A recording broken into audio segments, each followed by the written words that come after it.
आदाब दोस्तों, मैं हूं वकास अज़ीज़ और आप देख रहे हैं मेरा यूट्यूब चैनल। आज मैं बात करने जा रहा हूं हाउसिंग सेक्टर के यानी महकमा हाउसिंग के इंतहाई करप्ट, राशि और बदउनवान अफसर के हवाले से, जिनके बारे में किसी और की नहीं एक इंतहाई ज़िम्मेदार आदमी की मैं आपको राय सबसे पहले आगाज़ में सुनाऊंगा और उससे साथ साथ आपको ये भी बताऊंगा कि राशि अफसर तैनात कैसे हुआ और इसने अब तक मुल्की ख़जाने को अरबों रुपए का चूना कैसे लगाया, करोड़ों रुपए का घर J13 में कैसे बनाया, इसका बैकग्राउंड क्या था, कितने करोड़ देकर ये भर्ती हुआ, इसकी भर्ती में कौन कौन से अफराद शामिल थे और करंट जो डीजी हाउसिंग है कैप्टन साहब, वो इसको इतनी ज़्यादा फेवर्स क्यों दे रहे हैं, सेक्रेटरी साहब की नाक की बाल का ये क्यों बना हुआ है।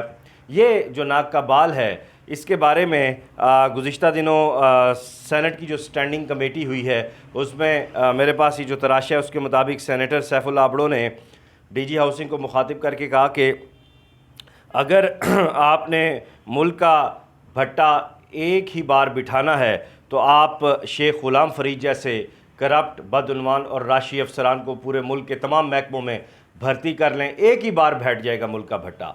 एक शख्स जिसके बारे में ईवान बाला के मुअज़्ज़ज़ अरकान ये राय रखते हैं और उसकी बदउनवानी की, करप्शन की कारस्तानियाँ ज़बान ज़दे आम हैं, तो उसे क्यों इस मुल्क के मतलब बात करने का मकसद ये है कि क्यों इस मुल्क के ख़जाने के ऊपर तैनात कर दिया गया है कि वो यहाँ पे लूट मार करता रहे और उसे कोई पूछने वाला, कोई रोकने वाला, कोई टोकने वाला बिल्कुल ना हो। अब बात आगे आती है, थोड़ा सा बात आगे लेकर चलता हूँ तो शेख ग़ुलाम फ़रीद साहब का तारुफ़ मैं आपके हुजूर पेश करता हूँ, क्योंकि ये तारुफ़ आप सबको होना बहुत ज़रूरी है। और मैं आपको ये भी बता दूं कि ज़राए ने मुझे तमाम डॉक्यूमेंट्स कंफर्म किए हैं इनकी करप्शन की, इनकी बदउनवानी की, इनकी कारस्तानियों की। ये पहली किस्त है और मैं समझता हूँ कि जो मेरे पास फ़ाइल्स आई हैं उन फाइल्स को जब मैंने पढ़ना शुरू किया है तो मेरे ख्याल से 100 से कम तो वीलॉग नहीं बनता शेख ग़ुलाम फ़रीद के जो सारी हराम खोरी, मैं कहूँगा एक्चुअल वर्ड जो बनता है ना वो हराम खोरी है। करप्शन, शरप्शन, बदउनवानी, दो नंबरी, ये सारी चीज़ें पीछे रह जाती हैं। शेख ग़ुलाम फ़रीद साहब के बारे में ये बताया गया मुझे कि इमरान खान के दौर में ये मुबैना तौर पर ज़राए ने कन्फर्म किया कि 10 करोड़ रुपया रिश्वत देकर ये भर्ती हुए। इमरान खान के इंतहाई करीबी साथी इनकी सिफारिश थे। अब इमरान खान का जो दौरे हुकूमत था वो आप सबके सामने है। PTI ने किस तरह इस मुल्क को तबाह किया और कैसे करप्ट और 2 नंबर अनासिर, मैं कहता हूँ कि 9 मई के हवाले से जो है वो इदारे ऑपरेशन कर रहे हैं, तो उसके साथ साथ ये भी ऑपरेशन करें कि किस तरह ये अनासिर जो हैं, करप्ट अनासिर जो इमरान खान के दौर में भर्ती हुए हैं, ये मुल्क को खोखला कर रहे हैं। और फिर मैं आपको ये भी बताऊंगा कि इंतहाई हसास जो तनसीबात हैं, जो इंतहाई हसास इलाके हैं, वहाँ पे भी बहुत सारे मामलात हैं। मैं अब इस वक्त जो मेरे पास चीज़ें आई हैं उसमें मुताबिक ये PMU कॉन्ट्रैक्ट एम्प्लॉय हैं। ये अब पहली बात, PMU कॉन्ट्रैक्ट एम्प्लॉय हैं, ये परमानेंट एम्प्लॉय नहीं हैं। बुनियादी तौर पर ये सिविल इंजीनियर हैं, UET से इन्होंने सिविल इंजीनियरिंग की है, नैब में भी रहे हैं। उसके अलावा भी ज़राए ने कन्फर्म किया है कहाँ कहाँ ये हो क्या है। अब ये इन्हें किस प्रोजेक्ट के लिए, सबसे पहले हमें ये देखने की ज़रूरत है कि इन्हें भर्ती किया गया, क्योंकि दिहाड़ियाँ ऐसे नहीं लगती। दिहाड़ियाँ छोटा लफ्ज़ है, हराम खोरियाँ, करप्शन, 2 नंबरी, मुल्क कौम के पैसे के ऊपर लूट मार, गरीबों का हक, यतीमों का हक, बेवाओं का हक, यानी इन लोगों के अंदर से जो है ना वो खौफ खुदा ख़त्म हो गया है, इन लोगों के अंदर से ईमान ख़त्म हो चुका है, इन लोगों के अंदर से अल्लाह रसूल सल्लल्लाहु अलैहि वसल्लम का हया, सब चीज़ें ख़त्म हो गई हैं। ये लोग तो मैं कहता हूँ कि इस हद तक सफाक हो चुके हैं कि जितना कोई जंगली दरिंदा भी नहीं होता। इन्हें जो है बुनियादी तौर पर स्काईलाइन अपार्टमेंट्स के लिए इन्हें भर्ती किया गया था और ये एयरपोर्ट रोड पर है, एयरपोर्ट ग्रीन गार्डन, जो मेरे पास तफसीलात लिखी हुई हैं, और ये भी अभी तक अधूरा पड़ा हुआ है।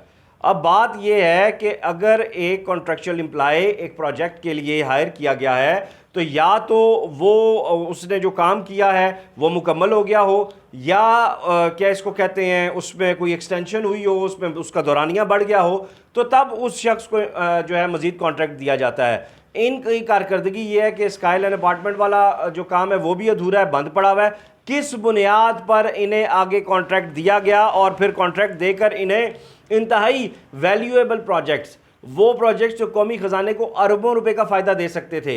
आप IMF के जो है वो कर्ज़ों में बाल बाल जकड़े हुए हैं, पूरी दुनिया का प्रेशर आपके ऊपर है, इकोनॉमी आपकी किल हो चुकी है, इंडिया आपसे आगे दौड़ रहा है, अफगानिस्तान आपके जो है रुपए को पीछे छोड़ चुका है, बांग्लादेश आपके पीछे छोड़ चुका है।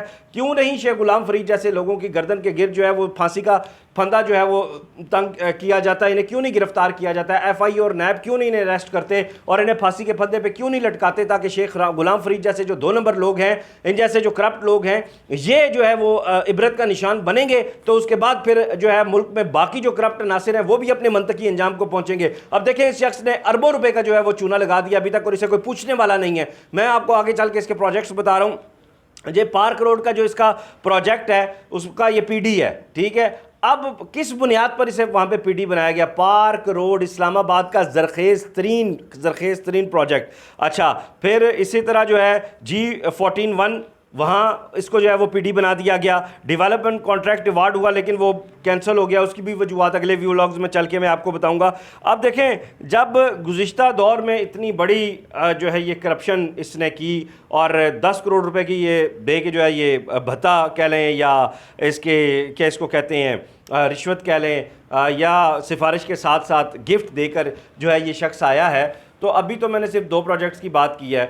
एक प्रोजेक्ट जो इसके माशाल्लाह सुनहरी कारनामों की वजह से बंद हो गया और दूसरा प्रोजेक्ट जो इस्लामाबाद का जरखेज़ तरीन प्रोजेक्ट है, वहाँ पे भी ज़राए ने मुझे कंफर्म किया है कि करोड़ों रुपए की, अरबों रुपए की जो है ये दिहाड़ी लगा चुका है और इसे 6 मंथ की एक्सटेंशन दी गई। उसके बावजूद भी किस बुनियाद पर एक्सटेंशन दी गई? DG साहब आप इस बात का जवाब देंगे, सेक्रेटरी साहब आप इस बात का जवाब देंगे, मौक़िफ़ देना पसंद करेंगे। नहायत अदब के साथ गुजारिश कर रहा हूँ, मैं आपसे अपने व्लॉग के ज़रिए टाइम लेना चाहता हूँ, आप मुझे वक्त दीजिए, मैं आपका DG साहब, सेक्रेटरी साहब इंटरव्यू करना चाहता हूँ। ऐसे करप्ट आदमी का तो क्या मैंने मौक़िफ़ लेना, मैं तो वो सारी फाइल्स और वो सारी चीज़ें लेके आपके हुजूर पेश होता हूँ। आपके पास भी हैं, आपके इदारे के लोगों ने इंक्वायरीज़ की हैं। मैं DG नैब को एप्लीकेशन देने जा रहा हूँ इंशाल्लाह ताला, मैं DG FIA को एप्लीकेशन देने जा रहा हूँ, मैं पाकिस्तान के हसास इदारों को एप्लीकेशन फाइल करने जा रहा हूँ कि इतना करप्ट अफसर बैठा हुआ है और मुल्क व कौम का भट्टा बिठा रहा है, इसे कोई पूछने वाला नहीं है। कुछ शर्म होती है, कोई गया आती है, कोई गैरत होती है